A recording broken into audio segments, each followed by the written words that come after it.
students, how are you? I hope you all are good. So today we are going to start interesting poem which name is In the Train. So let's begin. As we rush in the train, the trees and the houses go wheeling back, but the starry heavens above the pane come flying on our track, all the beautiful stars of the sky, the silver doves of the forest of night, over the dull earth swan and fly. Companions of our fight, we will rush over on without fear. Let the goal be far, the fight be fleet, for we carry the heavens with us dear, while the earth slips from our feet. So बच्चे, ये poem के through क्या point हमें समझाना चाह रहा है? ये बता रहा है ट्रेन से रिलेट करके हमारी स्टोरी को, है ना. सी एज वी रश, जैसे ही हम क्या करते हैं, ट्रेन में चढ़ते हैं तो ट्रेन क्या करना स्टार्ट करती है बच्चे, चलना, है ना. तो ट्रेन जैसे जैसे मूव करती है, रश करती है और हम बैठे रहते हैं उसके अंदर, तो हम क्या देखते हैं कि जो ट्रीज है एंड हाउसेज है गो बैक, है ना, दे आर गोइंग बैक, पीछे पीछे जाते नजर आते हैं, और हमारी जो व्हील होती है, पहिए, वो आगे चलते हैं. ठीक है. And but the starry heavens about the plane and come flying on our track. लेकिन आपने कभी देखा होगा जो स्टार्स होते हैं, मून होते हैं, वो लगता है वो हमारे साथ साथ मूव कर रहे हैं. इवन जो हाउसेज है वो पीछे रह गए, ट्रीज पीछे रह गए हैं, लेकिन स्टार्स हैं, जितने भी हेवंस में चीज़ें हैं वो हमारे साथ साथ चल रही हैं. And all the beautiful stars in the sky, the silver doves of the forest of night. और वो कैसे दिख रहे हैं हमें? ऐसा लग रहा है कि वो हमेशा हमारे साथ ही हैं, कभी हमारा साथ नहीं छोड़ते. Over the dull earth swarm and fly. लेकिन हमारी जो अर्थ है उस पर क्या है? स्वॉर्म मीन्स होता है बच्चे मधुमक्खी, है ना. सो गैदरिंग ऑफ बीज, तो उसको स्वॉर्म बोलते हैं, और वो साथ साथ उड़ रही हैं. सो कंपेनियंस ऑफ आवर फ्लाइट, और साथ में हमारा क्या है, एक तरह से साथ बन चुका है, और वो भी क्या कर रही है, फ्लाई करती हुई कभी आगे कभी पीछे हमारे चल रही हैं. Then we will rush over on without fear. और हम कैसे चल रहे हैं? हम चलेंगे विदाउट फियर, हमें किसी का डर नहीं लगता. So let the goal be far, और जहाँ हमें पहुँचना है ना, और वो हमारा जो गोल है वो कैसा है, अभी थोड़ा दूर है, हमें चलना ही है. देन फ्लाइट बी फ्लीट, और फिर carry the heavens with us, और हम किसको साथ लेके चल रहे हैं?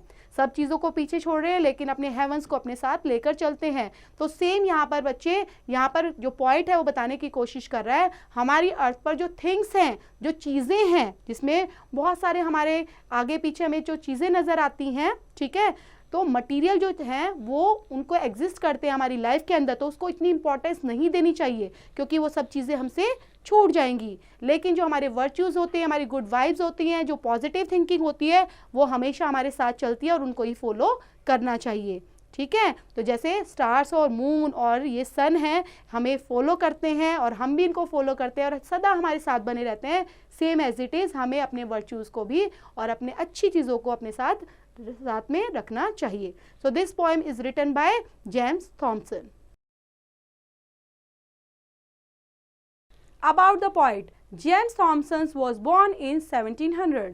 He studied in Edinburgh. He brought a remarkable change in the poetry of the 18th century. His poem is The Seasons brought a new movement in a poetry known as the Romantic movement.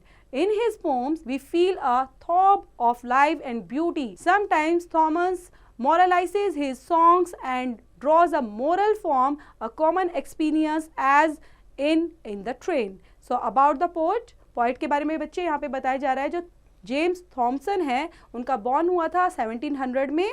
Then he was studying, और he has completed his study at Edinburgh में. Okay. And then he brought a remarkable change in the poetry. Remarkable change एक वो लेकर आए 18th century के अंदर. उनकी जो पोम है बच्चे, the seasons brought a new movement in the poetry known as the romantic movement के नाम से वो जानी जाती है. जो उनकी पोम्स है वो फील कराती है हमें थॉम ऑफ लाइफ के बारे में, ब्यूटी के बारे में. और सम टाइम जो थॉमसन्स मॉरलाइज करते हैं अच्छे अच्छे सॉन्ग्स को, और ड्रॉज करते हैं एक मोरल को, है ना, form of a common experience के थ्रू, जैसे उन्होंने किया है इन द ट्रेन में. Appreciation of the poem. This poem of Thomson is a simple song in which he describes a common experience of a journey in a train. Every one of us experience the train running forward and leaving the trees, houses behind, but the stars move with us. In the same way, in the journey of life, we may leave behind the earthly things but carry with us the spark of God's in us. Thus, the poet teaches us moral lessons that we should not be greatly attached to material pleasures. So यहाँ पर बच्चे जो pome के अंदर appreciation है वो हमें समझाता है, क्या बताता है कि थॉमसन ये बताना चाहते हैं सिंपल सॉन्ग के थ्रू, ये डिस्क्राइब कर रहे हैं कि कॉमन एक्सपीरियंस को इन ऑफ अ जर्नी के थ्रू, ठीक है, ट्रेन में.